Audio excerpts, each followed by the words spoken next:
दोस्तों, जब भी कोई नया मंदिर बनता है तो सबसे पहले वहां भगवान की मूर्ति रखी जाती है।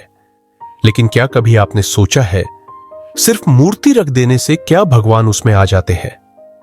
नहीं, वो तो बस पत्थर या धातु का बना एक रूप होता है। उसे जीवंत यानी जागृत बनाने के लिए एक बहुत खास काम किया जाता है, जिसे कहते हैं प्राण प्रतिष्ठा। और आज हम इसी के बारे में बात करेंगे, क्यों भगवान की मूर्ति में प्राण प्रतिष्ठा की जाती है। नमस्कार दोस्तों, आपका स्वागत है आपके अपने YouTube चैनल द यूनिवर्सल योगी में। दोस्तों, कभी मंदिर में जाकर आपको ऐसा लगा है कि जैसे भगवान की मूर्ति हमें सच में देख रही हो? वो शांति, वो अपनापन, वो माहौल में भरी हुई दिव्यता आखिर आती कहां से है? क्यों कहा जाता है कि मूर्ति में भगवान रहते हैं? आइए इसे बहुत सरल तरीके से समझते हैं। सबसे पहले ये समझते हैं कि प्राण प्रतिष्ठा का मतलब क्या है। दोस्तों, जैसे हमारे शरीर में जब तक सांस चल रही है हम जिंदा है, वैसे ही मूर्ति में जब तक प्राण नहीं डाले जाते वो बस पत्थर का एक टुकड़ा होती है। लेकिन जब विद्वान लोग पूरी श्रद्धा और मंत्रों के साथ वैदिक विधि से उसमें प्राण भरते हैं, तब वो पत्थर नहीं रहती बल्कि भगवान का रूप बन जाती है। यह प्रक्रिया कोई 1-2 घंटे की पूजा नहीं होती। इस प्रक्रिया में कई दिन लगते हैं। इसके पीछे होता है कई दिनों का विशेष पूजा पाठ, कलश यात्रा, नवग्रह, देवी देवता आवाहन, हवन, यज्ञ, भजन, प्रसाद वितरण आदि। जिस जगह पर मूर्ति की स्थापना करते हैं वहीं पर प्राण प्रतिष्ठा करते हैं। उस जगह पर लगभग 7 दिन या उससे अधिक के लिए हवन पूजन किया जाता है। उसके बाद ही किसी मूर्ति की प्राण प्रतिष्ठा की जाती है। माना जाता है कि प्राण प्रतिष्ठा के बिना उस विशेष मूर्ति की पूजा अर्चना नहीं करना चाहिए।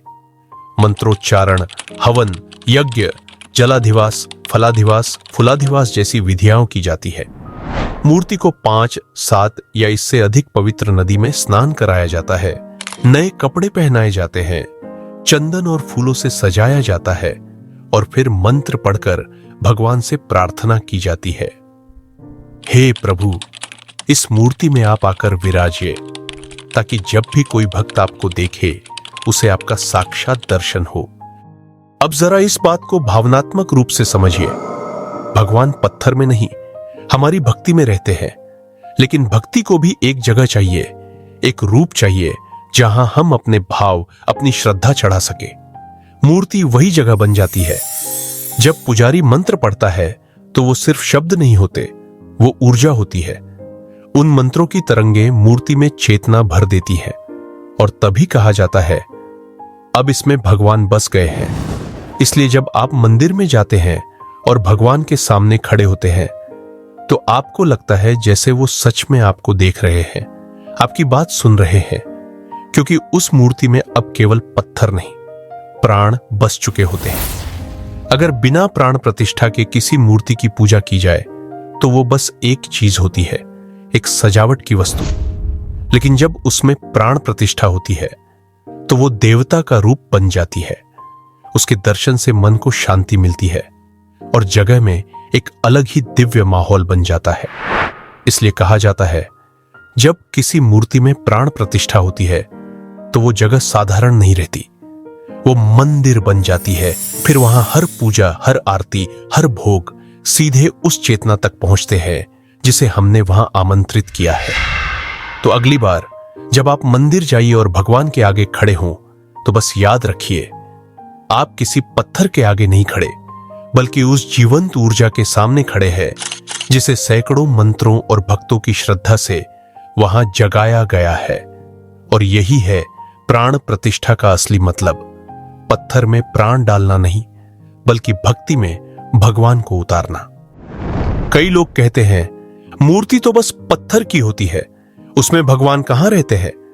लेकिन जो व्यक्ति कभी सच्चे भाव से मंदिर में गया है वो जानता है वहां की ऊर्जा, वहां का वातावरण कुछ अलग ही होता है। वो दिव्यता कहां से आती है? यही रहस्य है प्राण प्रतिष्ठा का। एक ऐसी प्रक्रिया जहां भगवान को भक्ति, मंत्र और विश्वास के माध्यम से आमंत्रित किया जाता है कि वे उस मूर्ति में सदा के लिए विराजमान हो जाए। अगर आपको ये बात अच्छी लगी हो तो इस वीडियो को लाइक करें और साथ ही शेयर भी करें, ताकि और लोग भी समझ सके कि मंदिरों में रखी मूर्तियां सिर्फ पत्थर नहीं होती, वो हमारे भाव, हमारी श्रद्धा और हमारे भगवान का जीवंत रूप होती है।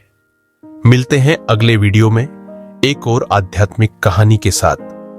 तब तक के लिए ओम नमः शिवाय।